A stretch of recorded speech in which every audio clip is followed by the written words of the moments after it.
महापुरुषों के पास गए थे, वो कहते थे कि देखो भाई तमोगुणी भोजन मत करना, है अहंकार बढ़ेगा, उन्माद बढ़ेगा, सत्वगुणी भोजन करना, बुद्धि ठीक रहेगी। तो ये खाने की चीज में लिखा है सब कि खाद्य पदार्थों में जो सतरजतम 3 गुण रहते, कारण रूप में रहते, अति सूक्ष्म रूप में रहे।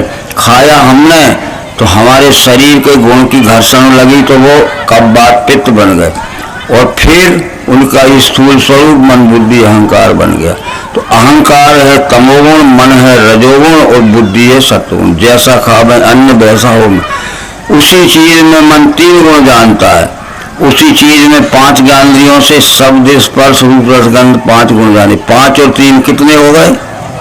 8। इसका नाम है 8 भुजा की देवी। बस जितना फैला है संसार, मूल माया, अष्टधा प्रकृति, साकार सगुण। तो साकार सगुण इतना ही विचार करना है अपने को कि इस एक ही वस्तु में मट्टी का टुकड़ा ले लीजिए, कागज का ले लीजिए, हमने इस एक ही में 8 गुण देखे। ये शब्द गुण आकाश का देखा, स्पर्श गुण वायु का देखा, रूप गुण अग्नि का देखा, ये रस गुण जीभ से जल का देखा, और गंध गुण पृथ्वी का नाक से देखा। 5 देखे। अब इसको हमने खाने की चीज में खाने में देखेंगे, लिखने के पेन में लिखने में देखेंगे, घड़ी में देखेंगे 3 गुण। फिर इसको जब हमने पीस कर घी के साथ मिलाया और घी शक्कर खाया तो हमारी जीभ को बहुत अच्छा लगा, और जब अंदर गया और मन से संग हुआ तो मन को बहुत अच्छा लगा।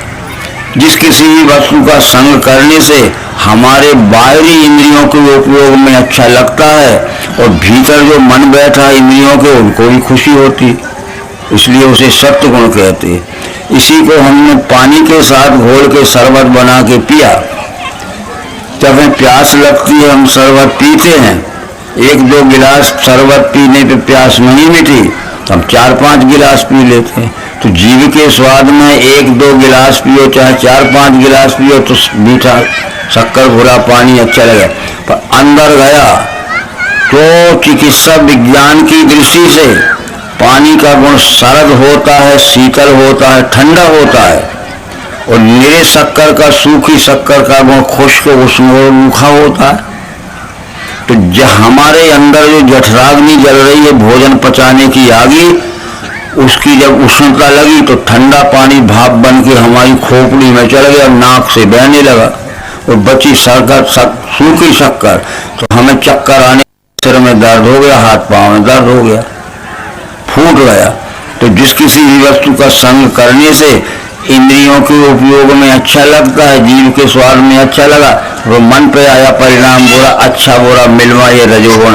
और सूखा डल्ला चबाई ये खाने की चीज है, तो खाने में भी हमारे आएंगे, मुलायम मसूले उखड़ जाएंगे, और फिर सूखी शक्कर गई पेट में, तो जो कुछ गीले रहता है हमारी हथड़ियों में, नसों में, वो भी सोख लिया, और फिर गर्मी बढ़ी, मुंह सूखने लगा, सिर में चक्कर आने लगे। तो इसको सूखा खाने से तमोगुण होगा, पानी के साथ घोले पीले रजोगुण होगा, घी के साथ खाने से। तो ये तो खाने की चीज है, ये पेन खाने का नहीं है। हम बाजार से पेन लाए हैं तो ये नाक से सूंघ के तो नहीं लाए, जीभ से चक्के तो नहीं लाए, कि कान से ये सब बजा के तो नहीं लाए। इसमें लिखने का गुण है। कितना ही नया पेन हो और हमने लिखना शुरू किया, उसने लिखने का काम नहीं दिया तो पेन बुरा है कि अच्छा है। और हमने लिखना शुरू किया और लाइन खींची, कागज पे आधी लाइन खींची स्याही की, और आधी पे दोबारा खींचना पड़ी, रुक रुक के चलता है, कुछ अच्छा है कुछ बुरा है। और फिर हमने लिखना शुरू किया, बिना रुके चलने लगा। 3 गुण हो गए। ये पेन में हो, घड़ी में हो, सब में ऐसी दिखेगा। तो ये 3 गुण देते, ये 3 गुण ही इस तरह जाने जाते हैं। बुरा गुण यानी तमोगुण, अच्छा गुण यानी सत्वगुण, कुछ अच्छा बुरा यानी रजोगुण। 5 और 3 इस तरह खाने की चीज में खाने में दिखेंगे, लिखने के पेन में लिखने में दिखेंगे, चलने की घड़ी में दिखेंगे, हमारे स्कूटर में दिखेंगे। तो इस तरह से अभी नई गाड़ी ली है आपने सुजुकी, और सेल्फ स्टार्टर भी है। आना था तो 10 मिनट के बजाय 8 मिनट में आ गए, कितनी अच्छी गाड़ी। और यहाँ से जब जाने लगे दोपहरी में और आपने उसको स्टार्ट की, स्टार्ट होता ही नहीं है दोपहरी में, तहस नहस हो गए पसी, तो वो नई भी बुरी लगने लगेगी। और पुरानी है और शीघ्र चल गई तो पुरानी भी अच्छी लगने। तो चलने के गुण से गाड़ी, टाइम के गुण से घड़ी, बोलने के गुण से माइक, लिखने के गुण से पेन अच्छा चलता है सत्वगुण, रुक रुक के चलता है रजोगुण, चलता ही नहीं है, स्याही कागज फट जाता है लिखने में तो तमोगुण। मैं भी आपसे अच्छा बोलता हूँ सत्वगुण है, कुछ अच्छा बुरा बोलता हूँ रजोगुण, और बुरा ही बोलता हूँ तमोगुण। अलग अलग वस्तुओं में हमारे मन को त्रिगुणात्मक अनुभूति आती है। ये 3 गुण और 5 तत्व मिलके ही उसका नाम है अष्टधा प्रकृति। एक ही में 8 हैं तो 8 मिलके एक ही है। सगुण इसलिए कहा कि सब गुण इस एक ही में है। सगुण सब गुण इस एक ही में देखे तो एक ही में सब गुण है, तो सब गुणों में भी एक ही है, एक गुण भी अलग नहीं है। गुण इसलिए कहते कि निरे निरे गुण हमने देखे, ये निराले निराले गुण देखे, शब्द गुण देखा, स्पर्श गुण देखा, रूप गुण देखा, अलग अलग निरे निरे गुण इस एक ही में देखे तो एक ही में तो सब गुण हैं। इसलिए हमारे शरीर में सब अंग हैं, तो मेरे शरीर में सब अंग हैं तो अंग में ही तो सारे शरीर हैं। शरीर में सब अंग हैं तो अंगों में ही तो सब शरीर है। इसलिए अनेक भाव सृष्टि के देखे एक ही रूप में, उसी से विश्व है जाने ब्रह्म संपन्न। ये विश्व ही जो 8 अंग दिखाए गए हैं उसको अष्टधा प्रकृति मूल माया परमात्मा का 8 गुणों के से सगुण स्वरूप है। परंतु झगड़ा यहाँ ये हो गया कि मन इंद्रियों से देखा तो 5 दिखते हैं, और इंद्रियों से देखा तो 5 दिखते हैं, मन से देखा तो 3 दिखते हैं। 7वां साधन अपने पास बुद्धि आई तो उसी में तो 5 देखे, उसी में 3 देखे। तो जब बुद्धि ये निश्चयात्मिका वृत्ति है, निर्णायक शक्ति है, विवेक शक्ति है, उसने कहा कि एक ही में इंद्रियों से 5 दिख रहे हैं और एक ही में मन से 3 दिख रहे, 5-3 के झगड़े में क्यों पड़े हो, सबका मिला के एक ही नाम दे दो ना। कोई भी चीज में हमने इस एक ही में 5 इंद्रियों से शब्द स्पर्श गंध 5 तत्व देखे। इस एक ही में नारियल ये सड़ा निकला तो कैसा है, और कुछ सड़ा सा है, कुछ अच्छा सा है और पूरा अच्छा है। अभी कह सकते हो कैसा है, जब भीतर फोड़ोगे अभी कह भी देंगे हम अच्छा है, पर फोड़ा तो सड़ा निकला तो कहा बुरा है। और कुछ अच्छा है कुछ बुरा है, तो पूरा सड़ा नहीं है तो कुछ अच्छा है कुछ बुरा है, और बिल्कुल ठीक है सत्य। तो इस तरह से 5-3 का झगड़ा छोड़ो, उसका नाम रख दो। नाम रख दिया तो नाम है उसके आगे जान के बुद्धि ही जहाँ लय को प्राप्त होती है वही सदरूप जानना, और वही है अपना रूप पुरुषोत्तम भाव से महिमा सदगुरु की है निजबोधात। अष्टांग क्षर साकार, 8 अंगों का जो क्षर है वो साकार है, और नहीं रूप मिठास में दोनों भावना छोड़ो, नाम लय हो गया और अकेला नाम वही है अपना रूप पुरुषोत्तम भाव। ये समझाने का जो वेदों में था वही रामायण में लिखा है, वही गीता में लिखा है। अब रामायण पढ़ने वालों को पता नहीं है, श्रद्धा बिना धर्म नहीं होई, मई बिन गंध न पावे कोई। जब तक हमारे अंतःकरण में सात्विक श्रद्धा ना होगी, समझने की बुद्धि ना होगी, तब तक ज्ञान समझ में नहीं आ सकता। जैसे मही बिन गंध न पावे कोई, पृथ्वी के बिना गंध किसी को नहीं, कहीं नहीं मिल सकती। पृथ्वी के बिना गंध किसी को कहीं नहीं मिल सकती। जब पृथ्वी तो है होगी जब उसमें गंध मिलेगी। बिन तप तेज की कर विस्तारा, जल बिन रस की हो संसारा। जब तक तत्वदर्शियों का सत्संग हम ना करेंगे तब तक तत्व दर्शन नहीं हो सकता। बिन तप तेज की कर विस्तारा, तप है में शॉर्ट फॉर्म का अर्थ है, शब्द है, ता का अर्थ है तत्व, पा का अर्थ है पहचान। जो तत्व पहचान चुके हैं, तत्वदर्शियों का सत्संग न करोगे तो तब तक ज्ञान नहीं हो सकता। बिन तप तेज की कर विस्तारा, जल बिन रस की हो संसारा। संसार में कोई ऐसी वस्तु नहीं है चाहे धूल का कण हो, घास का तिनका हो, कागज हो, चाहे लकड़ी हो, कोई जिसमें रस, जल का गुण रस ना हो किसी चीज, परंतु जल का गुण किसी भी चीज में देखता है बिना जीभ से लगाए नहीं दिखेगा। सील की मिल बिन बुरसी काई, जिमिन मिल तेज न रूप गुसाई। ये तत्व दर्शनों का संग करेंगे तब हमें तत्व दर्शन हो। जिम बिन तेज न रूप गुसाई, जैसे अग्नि के प्रकाश के बगैर रूप नहीं दिख सकता है, तो प्रकाश कितना ही फैला हो, रूप कितना, जिसकी आंख में प्रकाश ना होगा नहीं दिखेगा। निशुक बिन मन होए कि तीरा परस की रहे विहीन समीरा। स्पर्श बिना वायु के नहीं हो सकता है, परंतु ठंडा लग रहा है कि गर्म लग रहा है, हवा आई ठंडी लगती है त्वचा को, हवा आई गर्म लगती है त्वचा को, बिना अपने हाथ की त्वचा को ठंडे गर्म का स्पर्श त्वचा ही होता है। और बिन विज्ञान की क्षमता याद है, कोई अवकाश की न बन पावे, प्रयोग है, बिना विज्ञान के प्रयोग में देखे ये पांचों तत्व समान भाव से चराचर में कोई नहीं जान सकता। ठीक है, फिर यही बात तो चली गई भगवत गीता में। अंत में कृष्ण कहते हैं कि विश्व में सब मैं ही हूँ, दूसरा कुछ है नहीं, पर स्थूल सूक्ष्म रूप से हूँ। 8वें 9वें श्लोक में कहते हैं कि रसो है मक्षु कौनते, हे अर्जुन जल में रस रूप से मैं भरा हूँ।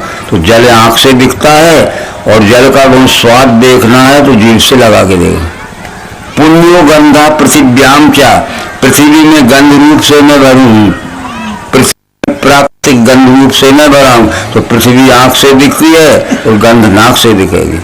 तो ते क्या है, तेजस्यास्मि विभावशो, अग्नि का रूप मैं हूँ, पर अग्नि के प्रकाश में अग्नि की ज्ञान दी आंख से ये रूप दिख रहे हैं। ठीक है, ये वेद में चले जाइए, भूमि गंधो भूत्वा नासिके प्राप्त, ये पृथ्वी के नाक में समा गई है। तब गंध बास लेना है तो कान से नहीं आएगी, जीभ से नहीं आएगी, नाक से ही आएगी। फिर अग्नि चक्षु भूत्वा यक्षिणी प्राविशत, ये परमात्मा के विराट स्वरूप का जो दूसरा यानी अग्नि, वो आंख में प्रकाश बन के बैठ गया है। तो जब अग्नि का गुण देखना है रूप, तो अग्नि की क्रियाशील लिंग आंख से देखना पड़ा। फिर व्योम शब्द भूत्वा श्रोत्रे प्राप्त, आकाश शब्द बन के कान में बैठा है। कोई को शब्द सुनना है तो कान ही से सुनना पड़ेगा। फिर आपा जल, आपा रस भूत्वा रसना प्राप्त, जल रस बन के रसना में बैठा है, पानी भरा है। तो जल का गुण रस जानना है तो जीभ से जानना पड़ेगा। जो वेद में लिखा है, जो गीता में लिखा है, वो रामायण में लिखा, वो भागवत में भी लिखा। अब हमें 5 तत्व मिलके 8 अंग होते, उसको कहते अष्टधा प्रकृति साकार स्वरूप। ये सब रामायण में गीता में लिखा होगा। गीता में संस्कृत है, वेद में संस्कृत है, हमें सरल ग्रंथ रामायण पढ़ने में आता है। तो तुलसीदास कहते हैं जिनके अगुण न सगुण विवेका, जल पही कल्पित बाधे अनेका, हरि माया बस जगत भ्रमाही, तिनहि कहते कछु अवतित नहीं। जिनको सगुण और निर्गुण का विज्ञान बुद्धि को विवेक नहीं है, वे सगुण निर्गुण के विषय में मन भ्रांत बकवाद करते। देखो चौपाई लिखी कि जिनके सगुण न अगुण विवेका, जल पही कल्पित बाध अनेका, हरि माया बस जगत भ्रमाही, कहत कछु अवतित नहीं। बातों भूत दिवस मतवारे बचन। जिनको सगुण गुण का विज्ञान बुद्धियुक्त विवेक नहीं है, वे जल पही कल्पित बाधे अनेका, वे सगुण निर्गुण के विषय में मन गढ़ंत बकवाद करते हैं। वे खुद ही सगुण निर्गुण के विषय में भ्रम पड़े और सारे संसार को भ्रमित कर रहे हैं। बातुल भूत व्यवस मतवारे, उनकी हालत सन्निपात ग्रस्त रोगियों जैसी होती है। संत भक्ति हैं वो समझते अच्छे, ये नहीं बोले वचन समारे, कहानी ते वेद असम्मत वाणी, सूझे जिन्हें लाभ नहीं आनी। इस सगुण निर्गुण के विषय में वे वेद विरुद्ध अपना मन बोलते रहते हैं। जब वेद का नाम लिया तो वेद में निर्णय होना चाहिए। ऋग्वेद के पहले खंड में लिखा है कि जिसे तुम साकार कहते खुली आंखों से देखो, यति आकार सह वर्तमानम तत्साकार, वो आकार के सहित आदि अंत मध्य रह दिख रहा है, यही तो तुम्हारा साकार। यति आकार सह वर्तमानम तत्साकारम, आकार के सहित तो 24 घंटे वर्तमान दिखता रहता है, जिसका आदि अंत मध्य, यही तो है साकार। और जहाँ आकार होगा यत गुणेश वर्तमानम तत्सव, जहाँ आकार होगा वहाँ 8 गुण होंगे। साकार को आकार सहित होने से कहा और आकार में 8 गुण होते इसलिए उसी को सगुण कहा। ये सारी बातें इस तरह समझना पड़ेगी और जब इस तरह विश्व की पहचान हो जाएगी तब हम अनन्य भक्त हो सकते। कितने प्रकार से समझाया जाए, निष्कर्ष आज यह हम कहना चाहते हैं कि बड़े बड़े लोग चक्कर में पड़े रहे। हनुमान की बात हम पढ़ते हैं, हनुमान ने अपनी जीव विभीषण को सुनाई थी लंका में कि मैं अज्ञानी था, मैं उपद्रवी था, मुझे न मेरा नाम सुन के डरते थे लोग। क्या कहा था? विभीषण को सुनाई थी, कहु परम में कवन कुलीना कपि चंचल विधिहीना। हे मित्र विभीषण, कहिए मैं भी कौन ऊंची कुल जाति का हूँ, रामायण में लिखा है। कपि चंचल सभी विधिहीना, हम वन में रहने वाले वंचर थे, सभी विधिहीना, सब प्रकार से नीच थे, ये लिखा है रामायण। प्रात ले जो नाम हमारा तादिन ताही न मिले यार। अगर सवेरे हमारा कोई नाम ले देता था कि हनुमान को भूखे देखा है वहाँ, इतने डरते थे कि घर में खाना पीना भी नहीं होता, भूखे बैठे रहते। हमारा नाम सुनते ही प्रात ले जो नाम हमारा तादिन ताही न मिले यार। क्यों न मिले यार? जब हनुमान का नाम ले डरते थे लोग कि हमने इस परिसर में हनुमान को घूमते देख, तो इतने डरते थे कि निकलेंगे तो पटक पटक मारेगा, तो घर में खाना पीना भी नहीं रहेगा, भूखे बैठ। असमय अधम सखा मोहू पर रघुवीर, मित्र विभीषण में अधम था, पापी था, पर राम ने जब मेरे ऊपर कृपा कर दी, मोहू पर रघुवीर कीनी कृपा जान जन भरे बिलोज। क्या कृपा कर दी, क्या कृपा कर दी? पढ़ते हम रामायण, कृपा क्या की? हनुमान सुग्रीव के साथ बाली के डर से ऋषिमुख पहाड़ की गुफा में छुप के रहता था, परंतु जब सुग्रीव ने देखा कि हमारे पहाड़ की तरफ 2 जवान बलवान व्यक्ति आ रहे, हनुमान जी से कहा कि जाओ देखो उनका भेद लो, यदि बाली ने उनको भेजा है तो कर देना, ये पहाड़ छोड़ के भागना पड़ेगा। पठुआ बाली होए मन मैला, भागो तुरंत तजोना से, दूर से इशारा कर देना कहाँ भागना है। हनुमान राम ने ज्ञान दिया, एक ही बार में पट गया हनुमान को। किष्किंधा कांड के 3रे दोहे में लिखा है, राम कहते हैं सो अनन्य जाके यश मति न टरे हनुमंत, और मैं सेवक सचराचर रूप स्वामी होगा। हे हनुमान, अनन्य भक्तों से कहते हैं अगर हमारे में से कोई विष्णु परमात्मा का अनन्य भक्त बनना चाहता है, सो अनन्य जाके यश मति न टरे हनुमंत, अनन्य भक्त उसे कहते हैं जिसकी मति या बुद्धि में यह ज्ञान पक्का बैठ जाए, अटल बैठ जाए कि मैं सेवक सचराचर रूप स्वामी, मैं सेवक हूँ, जितना जड़ चेतन और चराचर सृष्टि के रूप में दिखता यही हमारा स्वामी परमात्मा है। सो अनन्य जाके यश मति न टरे हनुमंत, और मैं सेवक सचराचर रूप स्वामी होगंत। अनन्य जिसकी मति यानी बुद्धि में यह ज्ञान पक्का अटल बैठ जाए कि मैं सेवक हूँ, जितना जड़ चेतन चराचर सृष्टि के रूप में सारा जगत दिख रहा है यही हमारा स्वामी परमात्मा। और जगत झूठा है और राम कहते इस जगत में परमात्मा देख। हनुमान का तुरंत बदल गया और हनुमान को साधु उपाधि लगी। ये ज्ञान बगैर दिव्य दृष्टि के नहीं हो सकता। पवन तनय बल पवन समाना, बुद्धि विवेक विज्ञान निधाना, उसकी बुद्धि में विज्ञान का विवेक आ गया। तो बात 3 होती है। हमारे शरीर को करना है जल से साफ, मन को करना है ज्ञान से साफ, और बुद्धि को करना है विज्ञान से साफ। तन की शुद्धि के लिए है जैसे स्नान, चाहे नल का पानी हो चाहे गंगा जी का हो, और कोई फायदा नहीं देगा। तन की शुद्धि के लिए है जैसे स्नान, और मन की शुद्धि के लिए है वैसे ही ज्ञान, और बुद्धि शुद्धि के लिए है वैसे विज्ञान। विज्ञान से बुद्धि शुद्ध होती है और विज्ञान नाम दिव्य दृष्टि का। सारी बातें बहुत समय तक करना पड़ेगा। तो कृष्ण जी कहते हैं कि 1000 जन्म के बाद जीव को पता चलेगा। क्या कहा है? ज्ञानी अनेक जन्म के यत्न से भजता मुझे, ये वासुदेव विष्णु है सो महात्मा। जब ज्ञान में अनेक जन्म चले जाते हैं तब यह निश्चय होता है कि विश्व ही परमात्मा है, इसके सिवाय कोई पर सारा भटकना मिट जाता है, सारा बिल्कुल जहाँ बैठे हो वहीं तुम मुक्त हो गए।